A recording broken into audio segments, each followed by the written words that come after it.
Present tense का present indefinite tense. ठीक, so अब जानते हैं कि present indefinite tense, present indefinite tense का पहचान मतलब आप कैसे पहचानोगे कि ये प्रेजेंट इंडेफिनिट टेंस है। पहला नंबर ये जानते हैं कि प्रेजेंट इंडेफिनिट टेंस को हम सिंपल प्रेजेंट टेंस के नाम से भी जानते हैं। प्रेजेंट इंडेफिनिट टेंस को सिंपल प्रेजेंट टेंस कहते हैं और प्रेजेंट इंडेफिनिट टेंस का हिंदी वर्तमान अनिश्चित काल या वर्तमान सामान्य काल के नाम से जाना जाता है। कि इज, एम और आर का प्रयोग भी प्रेजेंट इंडेफिनिट टेंस में किया जाता है। जैसे एक एग्जांपल छोटा सा मैं बताना चाहूँगा कि अगर लिखा हुआ है कि ही इज ए बॉय, वह एक लड़का है, this is also in present indefinite tense, यह भी प्रेजेंट इंडेफिनिट टेंस में लिखा है। इसको हम सिंपल प्रेजेंट कहते हैं। इसका फिलहाल हमको इस तरह से कोई सेंटेंस नहीं सीखना है। इसमें हमें उस तरह का सेंटेंस सीखना है कि जिसके अंत में ता है, ती है, ते है या ता हूँ, इस तरह के अगर कोई शब्द आता है किसी भी सेंटेंस के अंत में तो उसको जो है प्रेजेंट इंडेफिनिट टेंस कहते हैं। ठीक है, अब जो वर्तमान अनिश्चित काल होता है ये किसको कहते हैं, थोड़ा इसको बारे में और समझते हैं कि वर्तमान अनिश्चित काल ये दर्शाता है कि समय जो है चल तो रहा है लेकिन जो है मतलब अभी इसके पता नहीं है कि हुआ कि नहीं हुआ। जैसे एग्जाम्पल, जैसे अगर तुमसे किसी ने पूछा क्या तुम क्रिकेट खेलते हो तो कहोगे हाँ खेलता हूँ, लेकिन उस समय में आप क्रिकेट नहीं खेल रहे होते हो। इसको कहते हैं प्रेजेंट इंडेफिनिट टेंस। आप खेलते तो हो लेकिन इस समय नहीं खेल रहे हो, मतलब कभी कभी खेलते हो। ठीक है, वो बात जो अनिश्चित हो उसको हम प्रेजेंट इंडेफिनिट टेंस कहते हैं। इसको कैसे पहचानोगे, यदि किसी वाक्य के अंत में ता है, ती है, ते है ये शब्द आते हैं तो उसको प्रेजेंट इंडेफिनिट टेंस कहते हैं। मैंने बताया मैं एक विद्यार्थी हूँ, तुम एक टीचर हो, वह एक डॉक्टर है, ये सब भी प्रेजेंट इंडेफिनिट टेंस में होता है। ठीक है, आगे समझते हैं। लिखा हुआ है कि इसमें हेल्पिंग वर्ब, क्योंकि हर एक सेंटेंस का टेंस बनाने के लिए, हर एक टेंस के सेंटेंस को बनाने के लिए हेल्पिंग वर्ब की जरूरत पड़ती है। और हेल्पिंग वर्ब इस टेंस में, प्रेजेंट इंडेफिनिट टेंस में जिसे हेल्पिंग वर्ब का यूज करेंगे उसका नाम है डू या डज। तो हेल्पिंग वर्ब की जरूरत हमको पड़ती है और इस टेंस में कौन सा हेल्पिंग वर्ब यूज किया जाएगा, डू या डज का। तो मैं आपको ज्ञात करा दूं कि अफर्मेटिव में यहाँ पर लिखा है जो कि अफर्मेटिव में नहीं लगता है, मतलब डू या डज का प्रयोग हमको अफर्मेटिव में नहीं करना है। अब अफर्मेटिव क्या है तो ये जान लेते हैं कि हर एक टेंस, जैसे present indefinite tense, present continuous tense, ऐसे जितने भी 12 टेंसेज हैं सब में अफर्मेटिव, नेगेटिव, इंट्रोगेटिव होता है। 3 सेंटेंस होता है, अफर्मेटिव, नेगेटिव और इंट्रोगेटिव। लेकिन इंट्रोगेटिव को 2 भागों में विभाजित करके अलग अलग भी हम लोग पढ़ते हैं, जैसे interrogative sentence yes no type और इंट्रोगेटिव सेंटेंस डब्ल्यूएच टाइप, 2 तरह से हम लोग पढ़ते हैं। ठीक है, तो ये जो डू या डज है वो अफर्मेटिव में हम लोग नहीं यूज कर सकते हैं, इसका यूज अफर्मेटिव में नहीं होता है। और मेन वर्ब क्या होता है, मेन वर्ब जो होता है इस टेंस में वो वर्ब का फर्स्ट फॉर्म, और वर्ब के फर्स्ट फॉर्म में यस या ईएस लगाते हैं। आवश्यकता अनुसार उसका रूल लिखा हुआ है कि कब यस लगाते हैं और कब ईएस लगाते हैं। और ये अफर्मेटिव में ही केवल ऐसा होता है कि वर्ब के फर्स्ट फॉर्म में यस या ईएस लगा दो, बाकी नेगेटिव और इंट्रोगेटिव में केवल वर्ब का फर्स्ट फॉर्म लगता है, यस या ईएस नहीं लगता है। अच्छा, तब कहाँ यस लगेगा और कहाँ ईएस लगेगा उसको हम समझते हैं। तो अफर्मेटिव सेंटेंस पहला है ये नंबर, अफर्मेटिव सेंटेंस। इसमें रूल है कि आई बी यू दे, और ये जो आई बी यू दे है ये बहुवचन है, तो कह रहा है कि आई बी यू दे तथा बहुवचन कर्ता के साथ वर्ब का फर्स्ट फॉर्म ही प्रयोग करना है, ना तो यस लगाना है ना तो ईएस लगाना है। ठीक है, आई बी यू दे के साथ या बहुवचन कर्ता के साथ, बहुवचन कर्ता किसको, बच्चे बहुवचन है, स्टूडेंट्स बहुवचन है, टीचर्स बहुवचन है, बॉयज बहुवचन है, गर्ल्स बहुवचन है। लेकिन एक वचन क्या है, टीचर एक वचन है ना, और बॉय एक वचन है, और ही सी इट ये सब एक वचन है। तो एक वचन कर्ता के साथ और ही सी इट के साथ वर्ब में यस या ईएस जोड़ देंगे। अब लिखा है यस जोड़ देंगे या ईएस जोड़ देंगे, तो कब यस जोड़ेंगे और कब ईएस जोड़ेंगे। तो इसके लिए रूल है कि जब कोई भी वर्ब के अंत में ये अक्षर दिखाई दे जाए, S, double S, S H, C H, X, Z, वो ये सब अक्षर अगर हमको किसी भी वर्ब के अंत में दिखाई देता है तो उसमें ईएस लगाएं एक वचन कर्ता के साथ। वो भी मतलब तो ये रूल है कि ही सी इट एक वचन कर्ता के साथ वर्ब में यस या ईएस लगाओ। तो यदि किसी वर्ब के अंत में ये अक्षर मिलता है तो ईएस लगाओ, और ये अक्षर नहीं मिलता है और एक वचन करता है तो केवल यस लगाओगे। कुछ एग्जाम्पल से समझते हैं। देखिए अफर्मेटिव का एक फार्मूला है, एक फार्मूला मैंने लिख दिया है। अब फार्मूला पर एक एग्जाम्पल देता हूँ, एग्जाम्पल से आप लोग सॉल्व करोगे। ठीक है, एग्जाम्पल है वह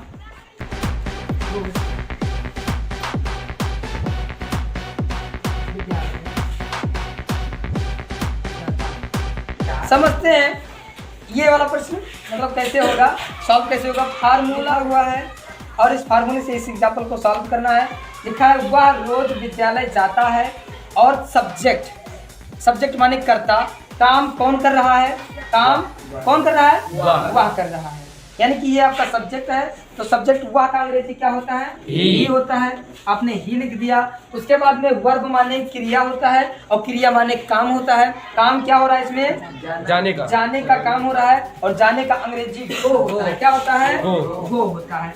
अब हम लोग समझेंगे यस या ईएस वाला फार्मूला क्या है। ही एक वचन है और एक वचन कर्ता के साथ वर्ब में यस या ईएस लगता है। ये वर्ब है, वर्ब माने क्रिया है, और इसमें या तो यस लगाओ या तो ईएस लगाओ। लेकिन फिर नीचे रूल है कि अगर वो आ जाए लास्ट में तो ईएस लगाओ, यदि लास्ट में वो आ जाए तो क्या लगाओगे, ईएस लगाओगे। वैसे भी बताने की जरूरत नहीं, आप लोगों को पता है कि गोज होता है, और गोज की स्पेलिंग GOES होती है। ये नहीं होता कि GOS गोज हो गया है, नहीं, गोज हो गया। अब यहाँ तक देखो सब्जेक्ट हमारा ही हो गया, वर्ब हो गया, और यस या ईएस हो गया। अब ऑब्जेक्ट बचा है, तो ऑब्जेक्ट हमारा क्या बच गया, देखो जाना हो गया ना। अब जो ये वर्ब होता नहीं हिंदी में, उसके जस्ट बगलिया में जो शब्द होता है उसी को क्या कहते हैं, ऑब्जेक्ट। तो स्कूल क्या लिखोगे, स्कूल लिखोगे। ही गोज, अब गोज स्कूल के बीच में क्या आना चाहिए, टू। अच्छा, कुछ बच्चे दाग भी सोच रहे होंगे, तो उसके लिए मैं बता रहा हूँ क्या होगा। और ये जो रोज है, रोज माने होता है डेली, रोज माने मतलब डेली है ना। अब ये एक समय है, और समय को हमेशा अंत में, समय क्या क्या होता है, आज हो गया, कल हो गया, रोज हो गया, और बजे हो गया, घंटे हो गया, दिन हो गया, ये सब टाइम है। इवनिंग हो गया, मॉर्निंग हो गया, ये सब टाइम है, और टाइम को वाक्य के अंत में लिखा जाता है। तो रोज का अंग्रेजी क्या होता है, डेली। ठीक। अब कुछ बच्चे सोचेंगे दा लगाने का, he goes to the school daily. तो मैं आप लोगों को बताना चाहूंगा कि दा का प्रयोग यहाँ नहीं होगा। ऐसा इसलिए होता है कि जब आप पढ़ने अथवा पढ़ाने यानी कि शिक्षा के कार्य से विद्यालय जाते हो, तब दा का प्रयोग उस स्कूल से पहले नहीं किया जाता है। लेकिन यदि आप पढ़ने या पढ़ाने के तात्पर्य से अगर विद्यालय नहीं जाते हैं, खेलने जाते हैं, फीस जमा करने जाते हैं, झगड़ा करने जाते हैं, या किसी अन्य कार्य से या किसी टीचर से मिलने जाते हैं, ऐसे कंडीशन में आप दा का प्रयोग करोगे। ठीक, गॉट इट? Yes sir. अब ये हो गया अफर्मेटिव का। अब हम समझते हैं ये number affirmative, B number negative समझते हैं। नेगेटिव का सेंटेंसेस कैसे बनेगा।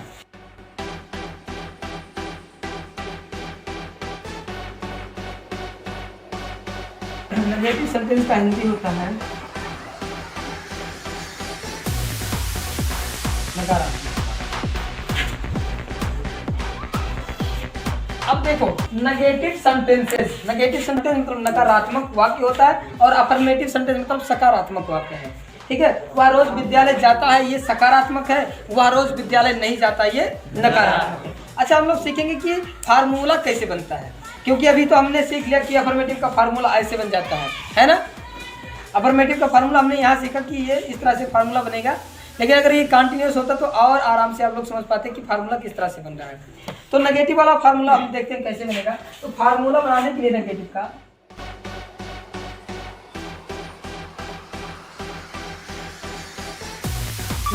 का जो फार्मूला होगा, सब्जेक्ट लिखना पड़ेगा आपको, उसके बाद में वर्ब और ऑब्जेक्ट लास्ट में रहेगा ही, वर्ब और ऑब्जेक्ट रहेगा। हाँ, हेल्पिंग वर्ब लिखेंगे। देखो डू डज हमारा हेल्पिंग वर्ब है, और उसके बाद नॉट लगा दो, नेगेटिव आपका रेडी।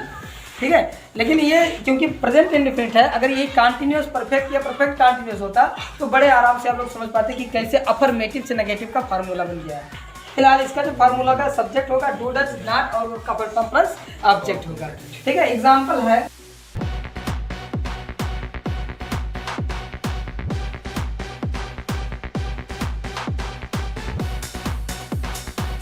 लिखा हुआ है कि वह भोजन नहीं पकाती है, राइट।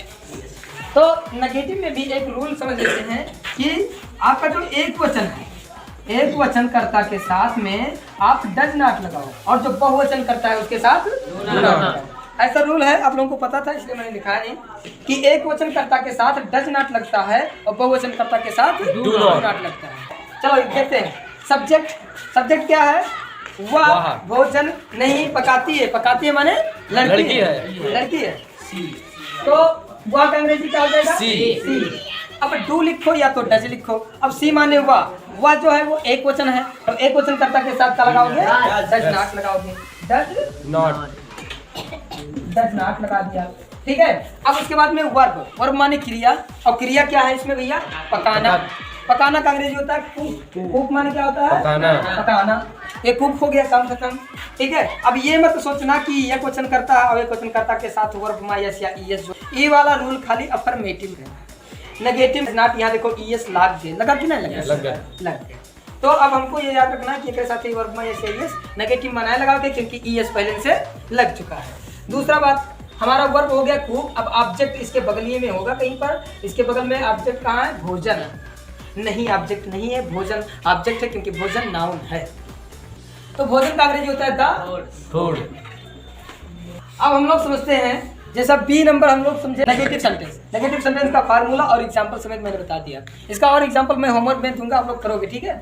सी नंबर इंटेरोगेटिव सेंटेंस और yes no type. Yes no type मतलब दो प्रकार का होता है, एक यस नो टाइप, एक W H type. Yes no type किसे कहते हैं? आप लोग ऐसे जबानी सुनो।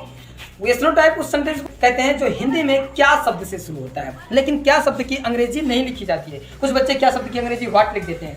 यदि कोई सेंटेंस क्या शब्द से शुरू होता है तो उसको यस नो टाइप सेंटेंस कहते हैं, और अंग्रेजी में इसको जो है हेल्पिंग वर्ब से शुरू किया जाता है, क्योंकि ये प्रेजेंट इंडेफिनिट है। तो प्रेजेंट इंडेफिनिट में क्या होता है कि डू या डच से स्टार्ट करते हैं। तो इसका फार्मूला समझते हैं। फार्मूला हम लोग कैसे बनाएंगे? सी वाला। चलो बी वाला तो हम लोग नहीं, मतलब कोई ट्रिक नहीं था, लेकिन सी वाला बनाने का ट्रिक है। ट्रिक क्या है? ध्यान से देखो। ट्रिक जो आपका लिखा हुआ है कि सब्जेक्ट लिखा है, उसके बाद में डू लिखा है, उसके बाद डन।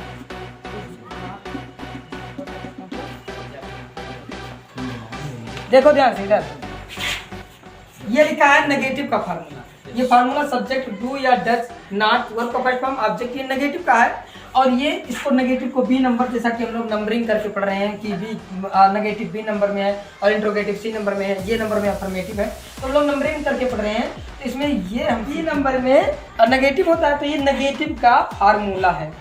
अब नेगेटिव के फार्मूले को इंट्रोगेटिव यानी कि सी नंबर का फार्मूला अगर बनाना है इसी को देख करके, तो क्या करोगे? That's very simple trick. Helping verb किसी भी टेंस का हेल्पिंग वर्ब को उठाओ, आगे कर दो, और सब्जेक्ट को उठा करके पीछे कर दो। यानी कि डू या डज को अगर मैं आगे लिख दूं, डू या डज को यदि मैं आगे कर दूं और सब्जेक्ट को पीछे कर दूं, बस कुछ नहीं। डू डज को मैंने आगे कर दिया और सब्जेक्ट को मैंने पीछे कर दिया, बाकी इतनी सारी चीजें हमारी बच जाती हैं, जिसको आप पीछे उतार दो, आपका फार्मूला रेडी हो गया।